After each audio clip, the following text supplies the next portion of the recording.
श्री स्वामी समर्थ. नमस्कार मंडळी. बघा मंडळी, श्रावण महिन्यामध्ये प्रत्येक वाराला असं विशेष महत्त्व आहे आणि त्या शुक्रवार आहेत म्हणजे श्रावणी शुक्रवारला असं विशेष महत्त्व आहे. शुक्रवार हा माता लक्ष्मीला समर्पित असतो.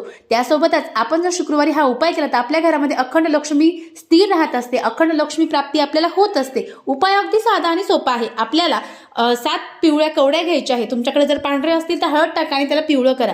त्यानंतर आपल्याला त्या कवड्यांना पाण्याने, दुधाने, पंचामृताने अभिषेक करायचा आहे. त्यानंतर त्या कवड्या स्वच्छ पुसून घ्यायच्या आहे. एक स्टीलची किंवा पितळाची किंवा तांब्याची प्लेट घ्यायची आहे. त्यामध्ये थोडेसे तांदूळ टाकायचे आहे आणि त्यानंतर अशा प्रकारे आपल्या ह्या 7 कवड्या मांडायच्या आहे. त्याला हळदी कुंकू अर्पण करायचं आहे, फूल अर्पण करायचं आहे, धूप दीप नैवेद्य दाखवायचं आहे.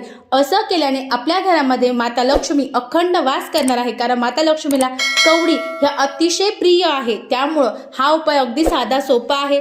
श्रावणी शुक्रवारी नक्की करा. तुमच्या घरात सुद्धा अखंड लक्ष्मी राहील. चॅनलला नवीन असाल तर चॅनलला सबस्क्राईब करा.